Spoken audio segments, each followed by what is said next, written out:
So those of you who are tuning in, if you can't well, if you can't hear my voice, you can't hear my voice. But if you see my lips moving and you can't hear my voice, then you've got a problem with your audio. We have done an audio check, so we know everything's working on our end. So hopefully things are working for you. I think I have 12 o'clock right on the button, and I see that attendees are continuing to join. So I don't want to delay those of you who logged in early and are joining us. For those that are joining as we go through and get started here, they'll be able to pick us up along the way. So first of all, let's get started and say welcome. I'm really Amy and I are really glad that you took the time to be with us today, and we really want to be able to make this a value-added hour for you. So at the end of this hour, we really want you to be able to have some thought and think about what's it going to be like going back into the workplace, and how can visual management help you and your staff or your employees or your coworkers and yourself be more comfortable as that time approaches. So a little bit of housekeeping. So those of you who are not familiar with webinars, there's a bit of a control panel off to the side that you can open and close. So if you close that down, obviously you'll have a much more better viewing screen. We're going to be putting you all on mute, so you won't have the option to speak, but we do have the chat box. So while you'll be muted and we're not going to be using the sort of the hand raising question, we have the chat box, and we encourage you to type into the chat box at any time. And I do know that we have a large number of you that have we've seen in past webinars. I'm really excited to see some of the names on the list. But if you're new to the webinar and you're new to this webinar and to us, type in the chat box where you're from, just the location. We're getting people from actually all over the globe, thanks to LinkedIn, and we're excited about that. So wherever you're from, type into the chat box and let us know. Amy and I get to kind of see that, and it's kind of good for us. And if you have any questions along the way, type them into the chat box. Amy and I will look to cover that off at the close of the webinar. So introduce myself, and then I'm going to let Amy introduce herself. So my name is Gary Cox. For those of you who don't know me, I'm with BarringtonOPS, division of Barrington Consulting. I've been with them since 2015. I had a pretty extensive career with Canada Post before that. Started as a letter carrier, worked my way up, finished my career as the National Director of Process Engineering, responsible for the deployment of the Lean Six Sigma program. I'm a certified Lean Six Sigma black belt and master black belt, and coach and train people on performance excellence and driving continuous improvement. I absolutely love my job and was really excited to join Barrington. And since joining Barrington, we've started to offer a number of services, and you can see them listed there. Invite you to visit our website. So Amy, I'll have you introduce yourself. All right, thank you, Gary. So first of all, I wanted to thank everybody for choosing to spend an hour of your day with us today. It's pretty exciting. We're talking about things that we're both very passionate about. So as Gary said, I'm the Director of Business Development at TPH. I've self-titled myself the Cool Spaces Guru, simply because the thing that I love most about any space, and really if you have it's a blank canvas, so it means that anybody can take a look at a space and come out with a different result. So part of what I enjoy doing is helping brands and businesses really effectively communicate visually what your messaging is. And so through TPH, I've been able to do that with a lot of fun and partners in all of my 72 branch managers across Canada. And TPH has been in business for almost 60 years, actually. So it's a pretty exciting role for me. And you know what, as I said, it's something that is fun to create something from nothing. So it's with working with individuals and businesses that I get to do that every day. So thank you for joining us. Yeah, and Amy and I have had a really good time putting this presentation together for you. And we invite just join us on LinkedIn, and if you haven't connected to us through LinkedIn, please, as you'll notice there, you can connect with us on LinkedIn, and we encourage you to do that. But I do want to put a bit of a disclaimer here, Amy. Both of us acknowledge that we are not experts in the prevention of spread of contagious diseases. We are not medical people. We come with our own professional expertise. Amy in the area of visual management and signage and how to effectively communicate in that way. And I come from a Lean Six Sigma background of process improvements and understanding some of the concepts associated with that. And so the blend of the two will really hopefully be useful to you. But we do insist and encourage you to look at your local healthcare authorities and your provincial guidelines for any going back to work into your workspace, just as a reminder to you on that matter. So three primary objectives that we want to think about when you're getting back into the workplace. Obviously, you want to eliminate or mitigate any opportunity for the spread of the COVID-19 virus. That's probably your number one rule, is how do we going to make that happen? Secondly, the whole idea of going back into the workplace can be somewhat uneasy to some, and so we want to instill a level of confidence in your staff, in your customers, and anybody who's actually visiting your workspace. And that's going to mean we need to change our behaviors. We need to change our protocols. We need to do things differently. So we want to think about how do we help sustain whatever new behaviors that we're trying to drive. So those would be the primary things. What we would encourage you to do is sort of take a 4-step approach. And the first, we're going to really go into detail on the first 3.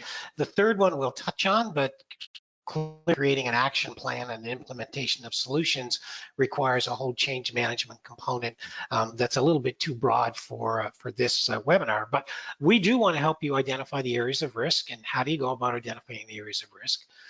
I want to show you a tool that will help you evaluate those areas of risk and how that might be useful to you to think about your workspace or your retail space or whatever space you're working in, how you can use and evaluate the areas of risk. We're going to talk about development of the countermeasures of the mitigation. How are we going to reduce those risks? And this is a big part of where Amy comes into play, because certainly the expertise she brings in around visual management will play a key role in the messaging that your staff and your customers or your clients or visitors to your site, your workplace, are going to need to understand and go through. So let's kind of get started here. And the first thing I'm going to encourage you to do is to think about surveying those employees that you have and have access to, and also your customers, and let's understand what their concerns are. So I'm going to do a little fun, well, not fun. I'm going to launch a little survey here, and I'm going to ask you. To vote.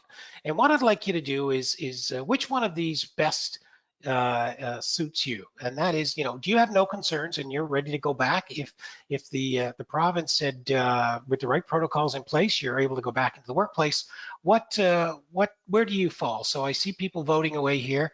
No concerns, ready to go back, somewhat concerned, moderately concerned, very concerned, and hey, I don't want to go back until there's a vaccine. So let's kind of see how that goes. We've got about 50% of you so far have voted. So another minute or so. Couple more seconds, and I'm going to close that out.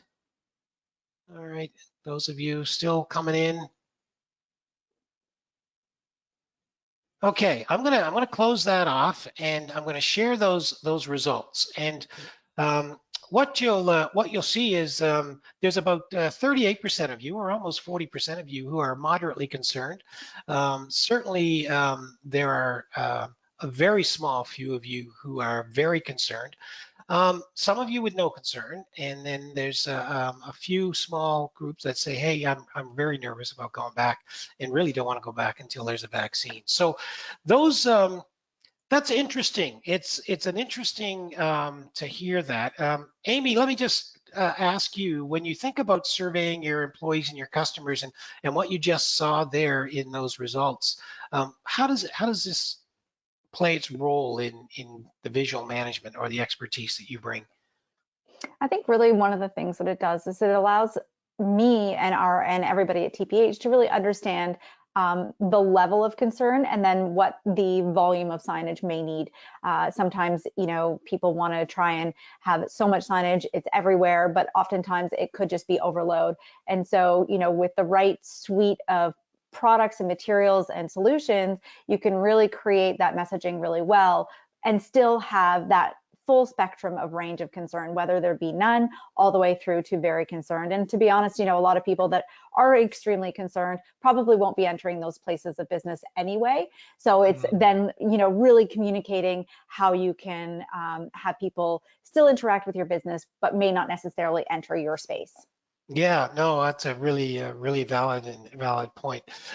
Also, those of you who are in change management or understand anything about change management, listening to your voice of customer, your voice of employee, your voice of those who are going to enter your workspace will play a key role in your change management strategy. And of course, Amy talked about the communication that goes along with a change management strategy. So that would be my first step. If I were encouraging you to think about, okay, we're going to go back into the workplace, what's the first thing we should do? First thing you should do is listen to those that are going to be coming into that workspace and ask them what their concerns are, because that's really going to be play a role in how you go forward. So one of the other tools is we want to talk about defining the risks. So let's kind of think about how do we define the risks? And this is a great tool. It's a Lean Six Sigma tool, one that we bring into our Lean training as a toolbox for our green belts.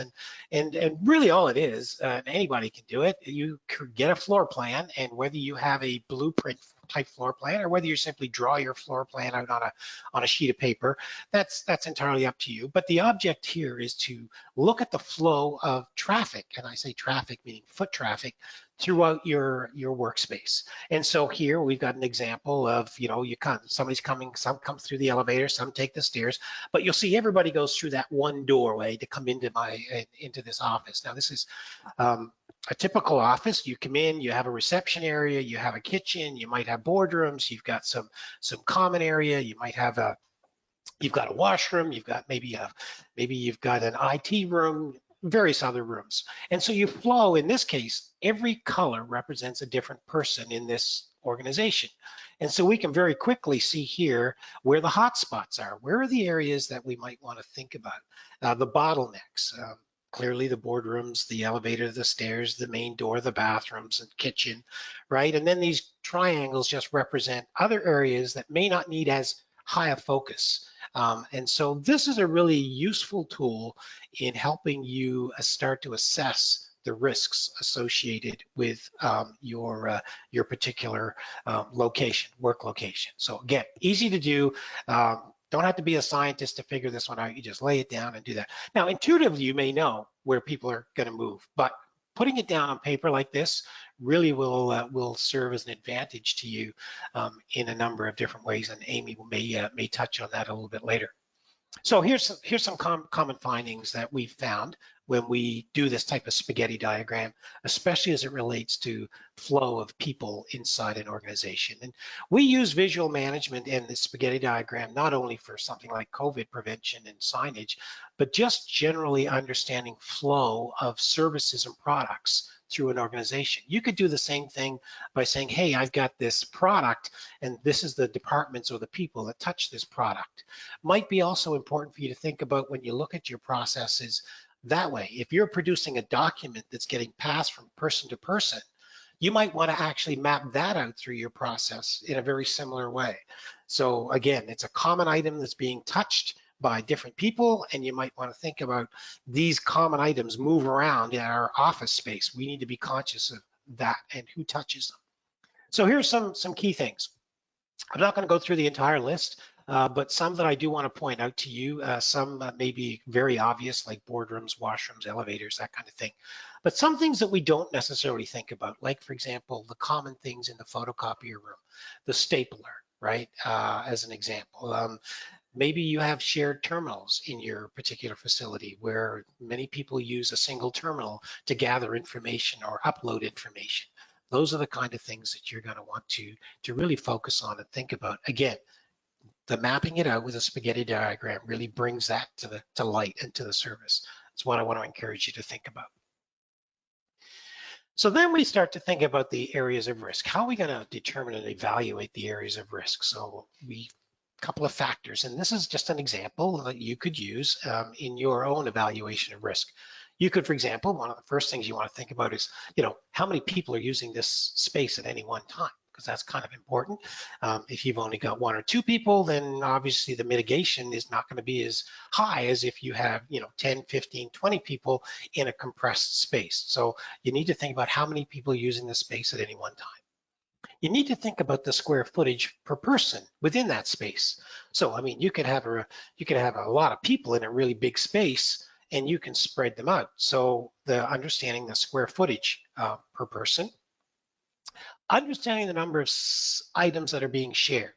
So, I mentioned the stapler in the photocopier room, but maybe there's other things like the terminal that's being shared. Maybe there's other things. You need to think about that, and that could include simple things like the light switch. Right? Everybody turn, maybe, you turn the light switch on, and maybe, you've got a practice where every time somebody leaves the room, they turn the light switch on and off. And so those are the types of things you need to think about. How many items are going to be commonly touched and used in this space?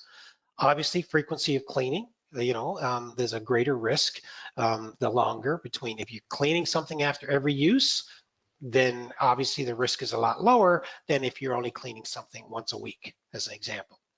And then finally, there's a lot of places in our workspace where interactions happen by chance. And that could be 2 people come towards the door at the same time, or you're walking down a hallway and you're walking in one direction and somebody else is coming from the other direction. So what's the kind of the interaction spaces inside of your workspace? You need to be conscious of that. So those will be the factors that we might want to consider. The next thing we might want to consider is obviously some of those factors are more important for us to think about than other factors. So we give those what we call a weighting.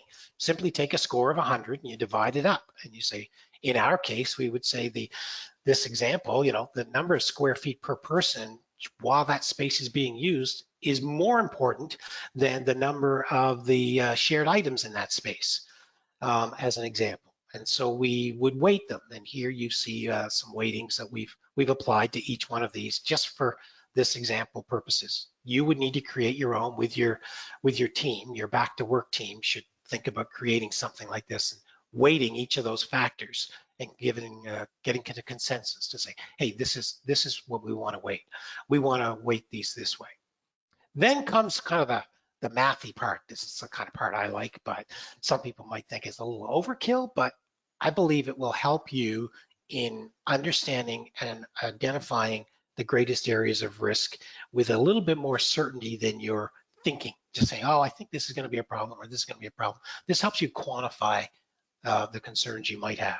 So what we do is we create a bit of a criteria for each of these factors. So for example, in the first one, we said number of people using this space in a single use. And we're just simply going to say we're going to max that out at 100. So if you've got 10 people using that space, you're going to give it a score of 10. And if you have 100 people using that space, you're going to have a score of 100. And that will be multiplied by that weighting factor of 20 that we've used. I'm going to take you through a bit of an example. But we would do that for each one of these criteria. We need to think about the criteria and then think about the legend associated with that criteria. And I'll go down to the cleaning one, for example. If something is cleaned after every use, then it's a much lower risk. We're going to give it a score of 1. But if something is cleaned like less than daily, maybe it's only cleaned once a week, then you're going to want to give it a score and weighting of 10. It has a higher chance that something could be transmitted with that. So once you've created the legend, once you've created the legend for your factors, now the kind of the math stuff comes in. So this is where is a consensus, and I've used this example. This is the consensus where we have a spreadsheet, and if you want to get a copy of this spreadsheet, just simply email me at the end of the training, and I would be happy to send you the Excel. It's just an Excel spreadsheet. Be happy to send you a copy of this Excel spreadsheet. So we use the example of the boardrooms, right? So at Barrington, we have a 20 by 20 boardroom. Our boardroom is a square room, and it has 12 chairs in it. So at any one time, we could have as many as 12 people in that space. So you'll see we gave it a score of 12. We have a 20 by 20 room, which is 400 square feet. We have 400 square feet divided by 12, which is 33, right? So we say legend criteria number 2 is 100 feet divided by the square foot per person. So 100 divided by 33 is 3.3. We give it a score of 3. Now, if you're saying, oh my God, how did you do all that? It's okay. The spreadsheet does it all for you. So once you key in those numbers, the math happens. And what you'll see at the end of the day, when you rate all of your, give all of your, using that legend, you identify those areas of risk in each of the criteria, you'll see which areas have the biggest risk associated with them. In this case, the kitchen. The kitchen is our common area. We'll see it has a priority rating of over 1,000 points, right? A score of 1,000. We're going to want to really think about the kitchen as our first place of mitigation. And we might want to look at, for example, the boardroom as our second one. And if I had a washroom here, it would probably rank high. So helps us understand where we need to focus our mitigation. So let's think about that. Okay, how do we develop the countermeasures to each of those? Well, we would think when we talk about Lean Six Sigma, and this goes with any process, by the way, not just spread of COVID-19. The first thing we want to do is error proof it. We want to eliminate the actual possibility of the mistake happening or the error happening to begin with. If we can't do that, then we want to introduce some levels of standard work. We want to create some sort of standard work on how you do the work the easiest and the safest way so that it's done the same way consistently every time. Again, this standard work applies to manufacturing or transactional processes as well as it does. In this case, we're talking about moving, preventing the spread of COVID-19. And then the third one is visual management, which is really Amy's expertise, which is why I'm so excited to have her as a part of the team in the delivery today, because she brings something to the table that I don't have in an area of expertise that Amy has. And so while I know a little bit about visual management, I've learned a lot just in the last week working with Amy on this about visual management. So that would be the other mitigation factor. So error proofing. First thing we want to do, close the kitchen. Can't spread the disease if nobody can go into the room. So that would be an error proofing option. So here are some other options as it relates to error proofing. You could install no-touch lights. You come into the room, the light comes on, you leave the room, the light goes off. You could put in automatic dispensers for soap or for turning the taps on and off. You could eliminate using shared utensils, for example. So this would be the error-proofing way of tackling the problem of the risk associated with the spread of COVID-19 in a common area like a kitchen. The next level would be standard work. When we think about standard work, we want to think about it in 3 ways. Interaction for the individual, interaction between individuals, or interaction with visitors or a third party coming into that. We think about it that way. And that's kind of how we want to think. So we talk about standard work level 1. This is at the individual level. This is what I could do within the kitchen. We use that kitchen example, right? I could put hand sanitizer available. I could put posters up that tell people to use hand sanitizer. I could have a written policy, and I could have every employee read the policy and sign that they understand what they've read, and that allows an opportunity for dialogue. So I now know that my employees understand what the behavior might be. I could install and instructions that before you go in, when you go into the kitchen, before you use any equipment for your own safety, wipe down what you're going to be using. So you could use those at a standard level 1. Level 2 is interaction between employees or between 2 people. So what you could say is, wait a minute, in the kitchen, we're only going to allow 1 person at a time. So we're not going to close it. We're going to only allow 1 person at a time. We're going to make sure that when you go into that room or come out of that room, you're always wearing protective equipment. So we could put that into place. That again protects the interaction between 2 people should they come into touch with each other. And we could say you have to have the instructions, you have to wipe down the equipment after use. So for the individual, it's before you use it for your own safety, but for the safety of others, you wipe it down after you use it too, right? So that's a different interaction. We could actually have a checklist. Somebody signs off. I've wiped everything down. I've signed it off. Here's who I am. Again, just creating that standard approach to how we're going to manage. And then level 3 is when visitors come into that space. So we might want very clear labels. If this is a kitchen, this is the entrance to the kitchen, and we have another door for the exit, if that's a possibility. You might want to say we have protection equipment, and if you're visiting the site, then you're going to need to wear this protective equipment. And maybe that's at the reception desk or someplace like that. Or you could simply, and we've seen this in the supermarkets, where there's a footprint on the floor, something. The floor is marked off in some way that says this is where the chairs belong, this is where the tables are, this is where certain pieces of equipment goes. Just ensuring that physical distancing.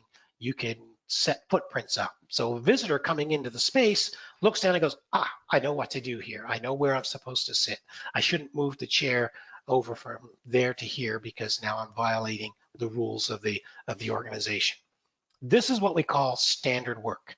And there's the 3 levels of standard work, and all 3 play a factor. Which brings us to visual management. And I'm about to hand it off to Amy here, because visual management is helping you with your organizational structure. It's helping you guide people. We use the term nudging at Lean when we teach it in Lean Six Sigma. We say you want to nudge people's behavior into the right way. And this is where Amy comes in. So Amy, I'm going to just give you control here. Okay, perfect. So, thank you. So you've got you should have total control there now. Okay, we'll give it a try. Not quite yet. There we go. Yes, I do want to give you control. You should be good to go. Okay. Looks like something may have disappeared. Oh, what happened? I'm not sure. Sorry, everybody. A little technical difficulty. I've made you the presenter, so you should be okay. I just don't have the presentation. Oh, what happened there then? Thank you for your patience, everybody. Appreciate it. Oh, there we go. It's back.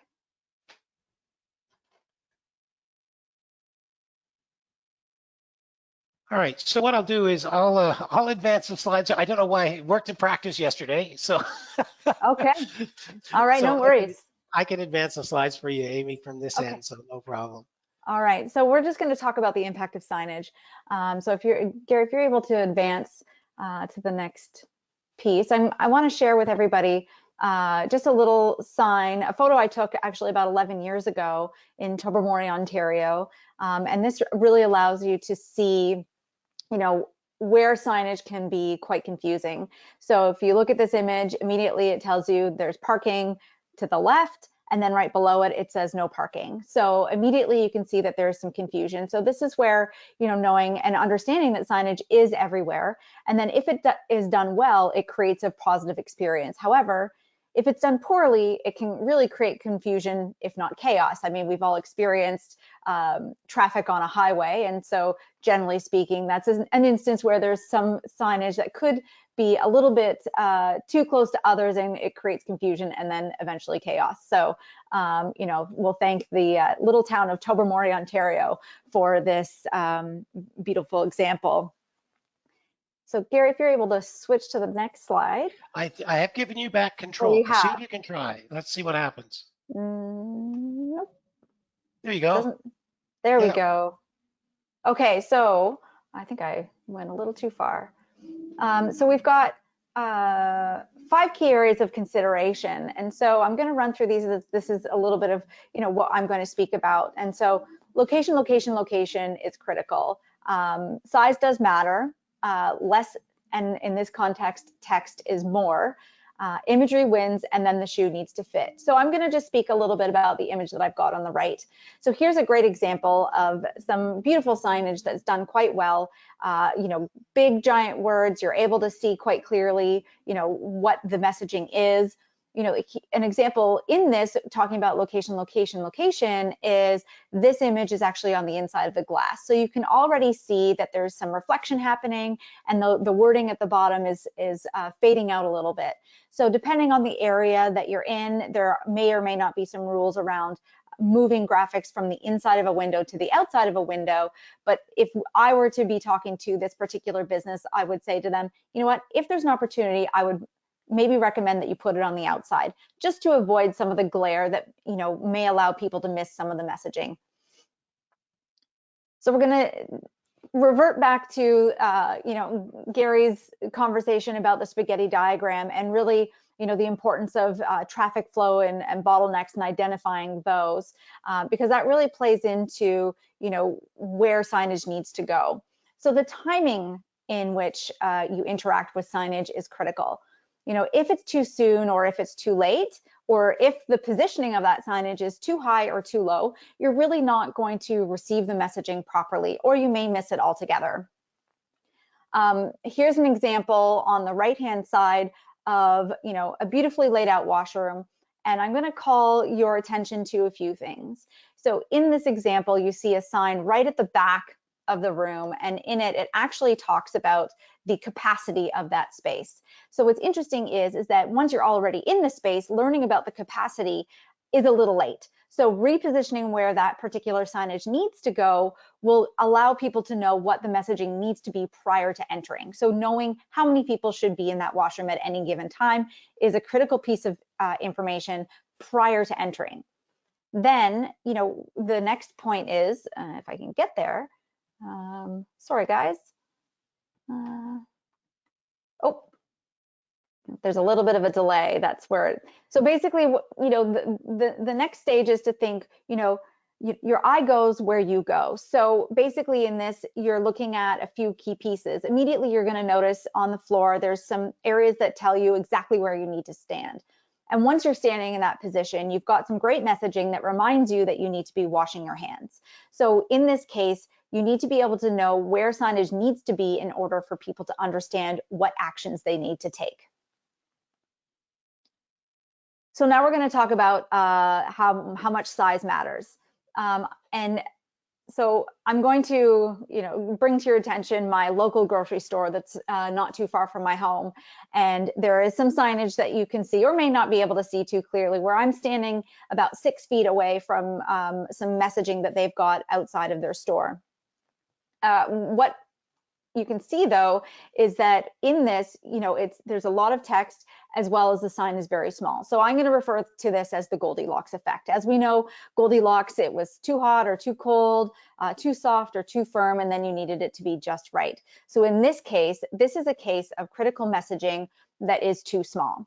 So in here, we learn that, you know, we are valued customers, and that what they want, the action is that what they want us to be able to do is actually to take one of their shopping carts prior to entering their place of business, so that they are able to control the number of people that come and go from their store. So I missed this signage completely. I walked into the store, got to the back of the store before one of the staff realized I didn't have a cart, promptly asked me to return outside to grab one so that I could enter with the maximum number of patrons allowed at any given time. So the right size will ensure that the message is received at the right time or not missed entirely. So it doesn't always apply to messaging that is too small either. So it's really about your viewing distance. So if, for example, you happen to be at an art gallery where there is a giant canvas painting, and you are standing 1 foot away from that giant canvas painting, chances are you are not going to be able to appreciate what the full image is in that beautiful piece until you actually take a step back. So this really plays into the importance of, based on where people are flowing through different spaces, how critical that is to know how far they're going to be away from the messaging in order for it to resonate and be received. Now we're going to get into the less text being more. As you saw in that previous example, there was a lot of text, there was critical information, but there was a way that it could have been done so that it could have been received very quickly. So this is where you really need to dissect as to what you want to say versus what you need to say. And knowing what you need to say is the critical piece. And then being able to figure out what that messaging is, sorry guys, through that, so that it can resonate quickly through the process of interacting with that particular sign. So I'm not sure if my screen is frozen, and we may, okay, there we go. So the ability, so what the goal is our ability to communicate quickly while people are on the move. This is where the opportunity, wherever possible, to replace words with shapes and symbols, because as we know, a picture is worth 1,000 words. So then following up with that, there is appropriate times where combining text with imagery will just ensure that that visual is captured and understood and people know what they need to do in that space. So I'm going to show you an example of, I'm going to pre-apologize for this because it is quite slow.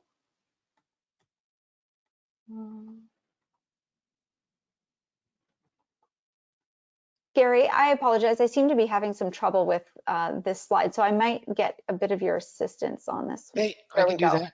So Okay, while you thank do you. that, Amy, we do, normally I wouldn't interrupt, but it seems like a really good, so we do have a question that came through that I think Sure. is relevant, and that somebody's asking, is this signage, do you guys do stock signage for the stock that you have today? So is there standard stock signage that is available? I'm seeing Elliot's asking that question. Yes, yes, we absolutely have that. We can, you can work with one of our local branches in your area to help you figure out which signage you need. Or we do have an online platform that is called our TPH Market. So if you go to tph.ca, it's actually a banner link that you can click on immediately, and then you can go through and see what type of signage is available. One of the things to consider, though, is consulting with a manager, simply because, and we'll get into this a little bit later, not all spaces are created equal. So we want to make sure that you've got the right pieces on the right material for your particular space. Great. All right, so there we go. So here's another example. I'm sure you know some of you have probably already seen signage like this, but this is a great example of just the visual being complemented by the you know, a really short and concise information in text. So this is where imagery really wins. You know, using simple images and shapes to tell a story quickly, and then picking the right image and shape is paramount. You don't really want the confusion to come in with respect to having images that don't necessarily jive with that particular shape. So going back to the image where we saw the stop sign shape on the floor, that was a great example of a universal shape for a stop, and then complemented by having the footprints on that in the center of that stop sign shape really tells you, okay, you need to stand here. And then it's complemented with the text on the shape, so there is zero confusion as to what you need to do as soon as you come upon that spot. The idea is really to remove the guesswork and provide confidence.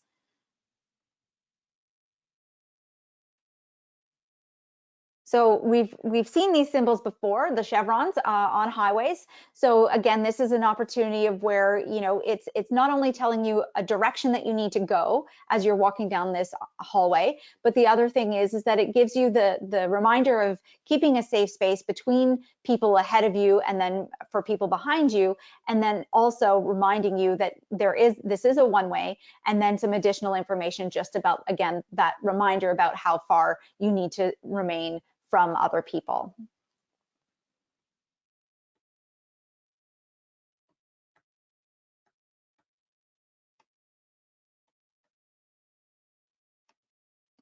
I seem to be stuck again. Okay, so here is a great example of combining a number of visuals. So upon entering this reception area, you know immediately where you need to come into the space, where you need to stop. There's a beautiful banner stand that gives you some critical information and reminders in order to allow you to then navigate the rest of the space safely.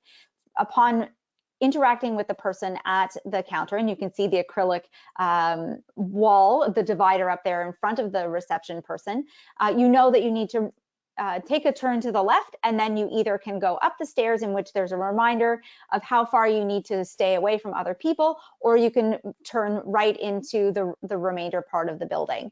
You'll also notice that there's seating at the far end, and through signage, there are opportunities to then remind people and keep people separated as they sit on those various seating arrangement spaces. If you can't physically move your chairs apart, then here's a great opportunity for you to block off sections of single space seating areas so that people will not end up being too close by accident. Not all signage necessarily needs to have text on it. Sometimes it's just really about the visual cues. So here's a great way for, especially with the open concept office space or open concept spaces in general, where there are visual cues to remind people that, you know, for someone working in that area, there is a specific spot where people need to remain outside. So the visual cue is the floor graphic, the grayed out area to say to people, okay, I'm in my safe space, you must remain outside. So it's just, again, that visual cue. It allows that reminder for people who are interacting in that space how to navigate it safely without putting other people at risk who are trying to get their work done.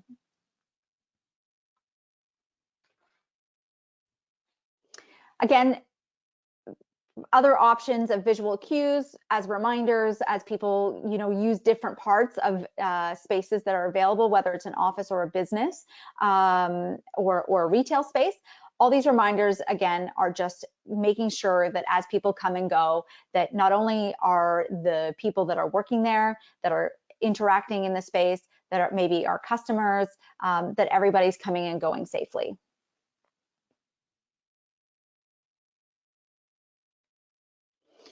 So then I'm going to talk about the shoe needs to fit. So like Cinderella, she had to have a certain size shoe that's going to fit her perfectly. And graphics are really no different. Signage really is all about your space and customizing it to your space. So then we move into, you know, knowing that what you need is not necessarily the same as what your neighbor needs. So we go through a process here at TPH about asking very key questions to really understand what your needs are. So some of those questions involve, you know, what is the purpose of the signage? Where is it going? How long does it need to be there? And then what's the level of traffic light? So for example, you have a door where you want to have a visual on it, and let's say it's a solid door. So you need to put the visual on the outside of the door so people prior to entering receive that message in a timely fashion. However, on the outside of a door, what happens is that bags bump into it, people bump into it, if there's delivery services, all those things can really increase that wear and tear on that particular piece of signage.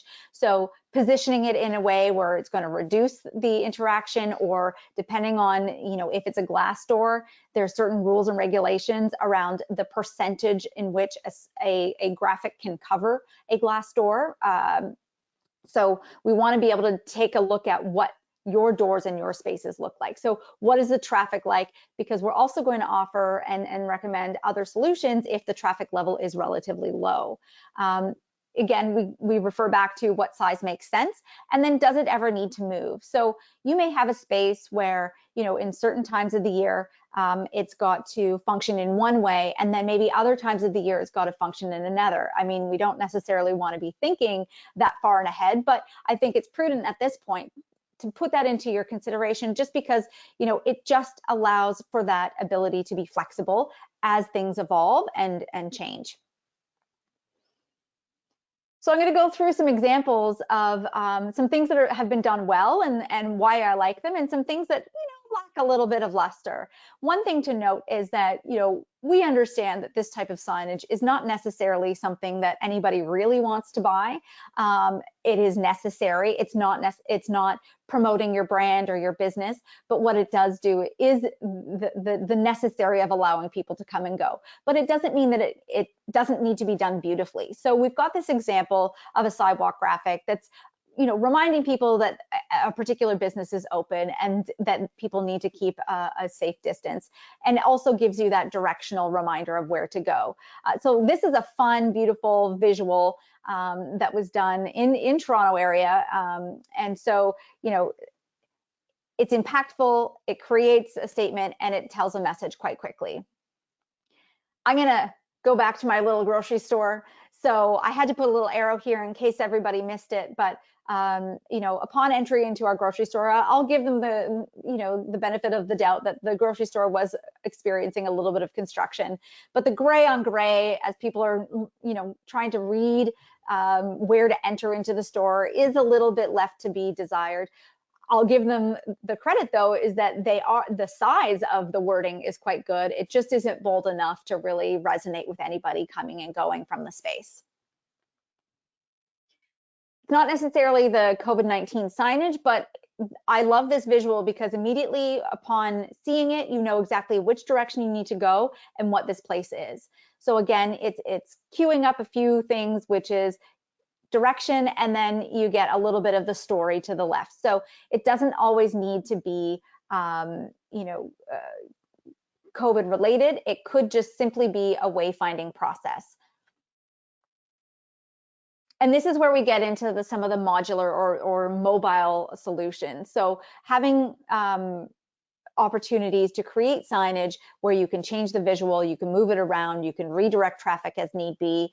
These are two examples, and there's many more of how we can even expand from that, but these are two great examples of just how to have that flexibility in your space. Again, just examples of reminders of hand washing. This is a solution for dividing on a grocery store, I guess a conveyor belt. And so you've got that reminder in the visual cue. Entering and exiting elevators, we've got a few key pieces of information here. It's got the spot where you need to stand when waiting. It also has where you need to stand inside the elevator, and then additional information as a reminder of how to move through the space. You can also see on the right-hand side, there's a full elevator wrap that talks about some reminders of how to move in the space safely.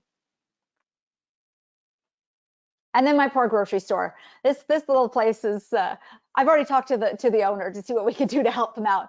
But this is an example of a lot of information in various sizes and shapes and colors in an entrance area where, you know, you're going to go past it quite quickly and you're going to miss a lot of the information. So this is where refining what you need to say is critical, and using those visual cues so that people can in fact understand what they need to do as soon as they go in. So to the opposite of that, we did a little project for Part Source, and you've got two clear visuals in their entranceway that tells you immediately not to enter the store. There's the visual cue and then the text to remind you, as well as just a reinforcing of the contactless payment. So it's clean, it's crisp, it's on brand, and it lets people know quite quickly what they need to do as soon as they interact with those doors. And then just as a side note, you know, there's always a question about people that are working behind counters. You know, acrylic shields are a common thing we've started to see pop up in a lot of spaces, even within businesses that are open concept. We've seen some open concept spaces of food courts proposing using the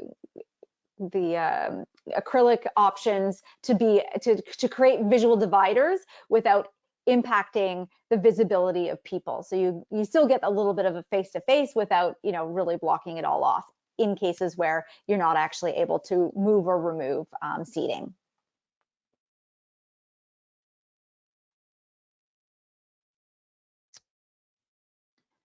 So Gary, this was part of what you had been talking about, and you know, we've kind of gone back and forth a little bit. So I'll let you speak to this one. Great, thanks, Amy. I appreciate that, Amy. So we've been talking about COVID-19, and we've been talking specifically about, you know, the signage inside of your workspace and your work area, and that's critical. But there's a whole lot more going on inside most organizations than simply people moving around. They're doing specific things. They're whether they're working on documents or whether they get together for meetings. So these are some of the things that we sort of think about visual management beyond sort of the COVID-19. And that would be, for example, optimizing your floor layout. So we've seen in, maybe if you've been in some facilities, and even now in the grocery stores, we're starting to see literally lanes being marked where people can and can't walk. So those have been in some factories have had those for the eons, for where people can and can't walk, where they need to be wearing protective equipment versus non-protective equipment, where they need to wear helmets or glasses or safety shoes and so on. So we need you to think of visual signage as it relates, or visual management as it relates to that area. How you do specific work. I talked about standard work. Again, standard work is not necessarily a written document. Standard work can be put into a visual format that allows anybody to be able to look at the work and say, this is how I do this particular task. That's how I do that particular work. Similar to the hand washing sign. Only the difference is now you have it related to a specific job or specific task for individuals. Visualizing standard operating procedures. A lot of companies, certainly larger ones, will have a binder of standard operating procedures, or they'll have it online somewhere in a PDF file, and they haven't visualized the contents of that document in the workplace so that the standard operating procedures, the way we're supposed to do things, are relevant or prevalent to the people that are doing the work. So we want to think about that. How do we make this work visual, right? Huddle boards. I know some companies and some organizations, certainly we do some work with the province of Nova Scotia and the municipality of Halifax, and they have huddle boards. So these are groups of people coming together and they're talking about the work that they do, the work they've got done, or the work they need to do, and they do that in a format. That's going to have to take on a different shape in light of COVID-19. The whole distancing of where people can stand around the huddle board. What does the huddle board look like? Who's going to manage the huddle board? Who's going to maintain the contents of that huddle board? Those are the types of things you're going to need to think about visually as it relates to as well. Performance and quality indicators. Again, those of you who are managing any kind of a process, if you've done any Lean Six Sigma training with me or my team, you'll know that I'm big on identifying where in your process are those critical pieces that you need to know to be successful. We call them performance indicators or quality indicators. How do we visualize those in the workplace? Again, all part of visual management. We don't necessarily think of it that way, but that's what it is. Identifying when there's trouble. We call those trouble identification. So if you've got a process that's not working, how do you visualize that process, the problem of that process when it's not working? Amy's example of the grocery store, right? So Amy said, there's this sign, and when the grocery carts are full, empty, all the grocery carts are gone, that's a signal that the store is actually to capacity based on the new protocols. Well, that's an and on visual sign, right?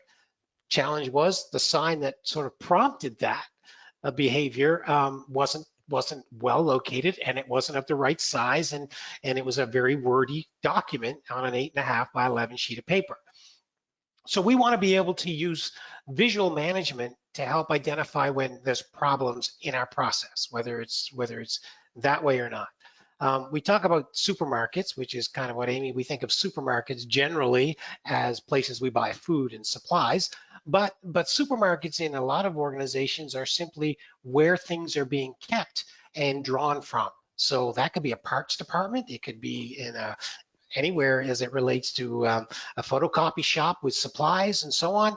If you're pulling product off of a shelf, then it's really considered a bit of a supermarket. So, and then of course you have departmental and directional signage. If you've got a place of business, you want your visitors and your employees to know where to go to the right location in your facility. So, we've seen them in the grocery stores. They hang the contents of each aisle above each aisle, say, hey, this is where the baked goods are, and this is where the cereal aisle is, and so on and so forth. What about your place of business? Maybe now you need to have more directional type signage so that people aren't wandering around in the business. They can take the shortest possible route to get to the service that they need from your particular business. So again, all different ways that you can use that. And some of the things that we've talked about, Amy has alluded to a number of different things. You guys have a checklist, so I'm just going to let you talk about those checklists, Amy, that you guys have on your website. Yeah, we sure do. Thanks, Gary. So a couple of the ways in which you can assess your own space and place in terms of what you need and the type of communication you need is by using our checklist. And really what it happens is that you go through it, you answer based on your place of business. And then, Gary, if you actually flip to the next slide, um, it helps you identify the actions that you need to take from doing that questionnaire. And so through that process, you can already start to work and narrow down the types of signage and information that you need to be able to convey in your space and what solutions may or may not work in there. So easy, quick and easy tools to use. And then, you can work with one of our managers. And then as I mentioned, we also have our online portal just to click and collect from that. So yeah, so I mean, there's a lot of information out there. You don't have to Google it to see all the different places and organizations that have got advice on how to move forward. We're hoping that we've been able to provide you kind of a one place to go to think about, signage as it relates to that. The fourth component that we talk about, and I pointed out at the beginning of the webinar, was the idea of the change management or the solution plan implementation.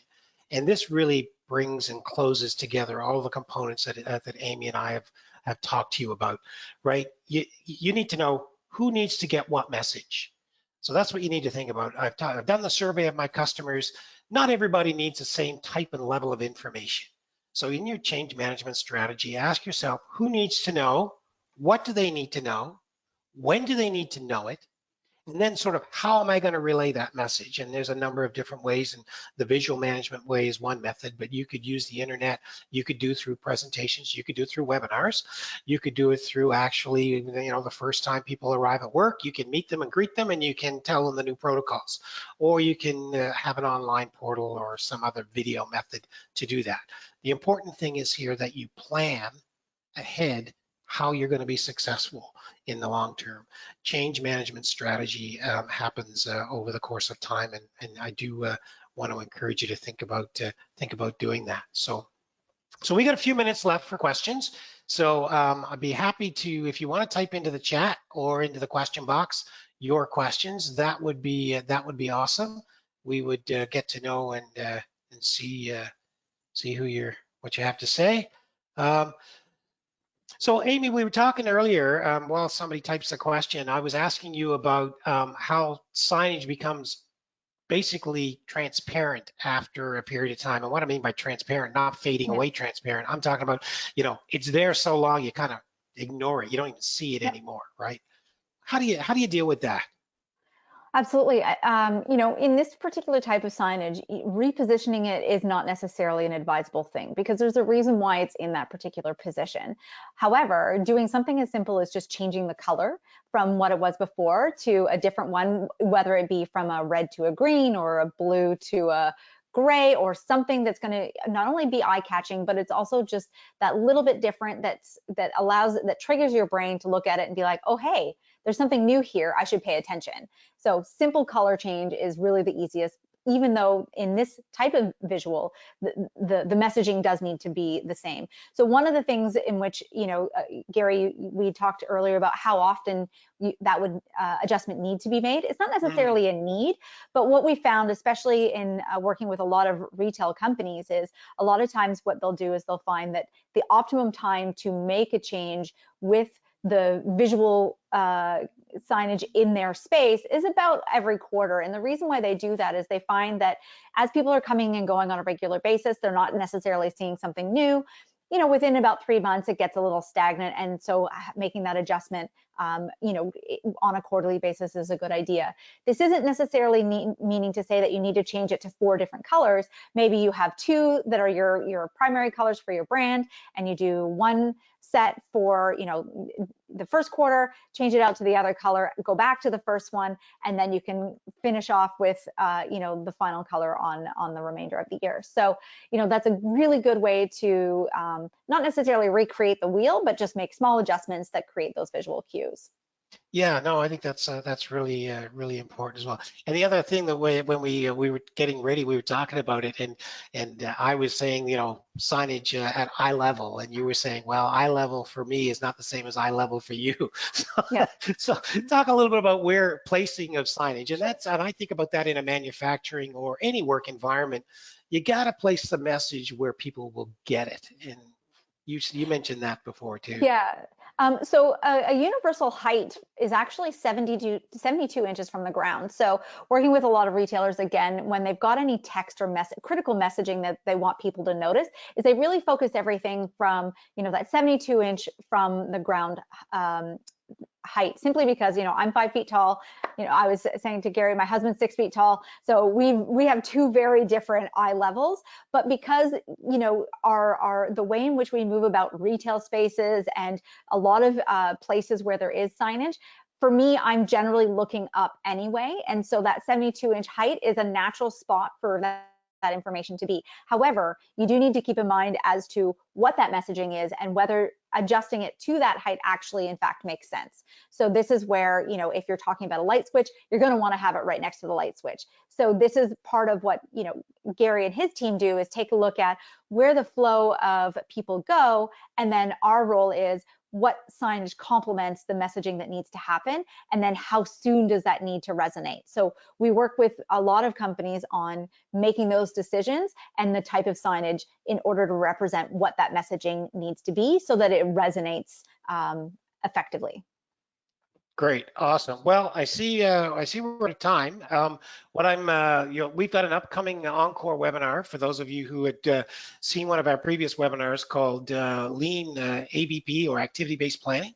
We're going to be rerunning that on Wednesday, the 25th. So on May 25th, I should say. I don't think that's a Wednesday, but on May 25th. So watch our website for that.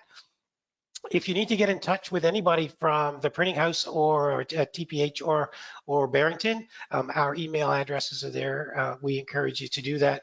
We've also, I do want to acknowledge Kirschman and Wakefield. They have a recovery readiness website as well. Some of the information we've been able to share with you was prompted by some of the information that they shared, and I think that's kind of how best practices work. You take something, you learn from it, you add to it, and then you give it to the next group, and so on. So I hope you've learned something today. Thanks, Amy, for co-hosting this with me. Really enjoyed you doing that. Thank you for that. So really appreciate it. Thank you too, Gary. It's been a lot of fun. I learned a lot, and I'm not sure I'm ready for my Goodwill Hunting math skills, but I'm going to lean on the pros to be able to give me that type of information. We'll do that, and you certainly lived up to your name as the guru for cool spaces. I like that. So yeah, thank you everybody for joining us today. And if you need to get in touch with us, please reach out. We'd be happy to help you in any way we can. And stay safe, everybody. Yes. Thank you.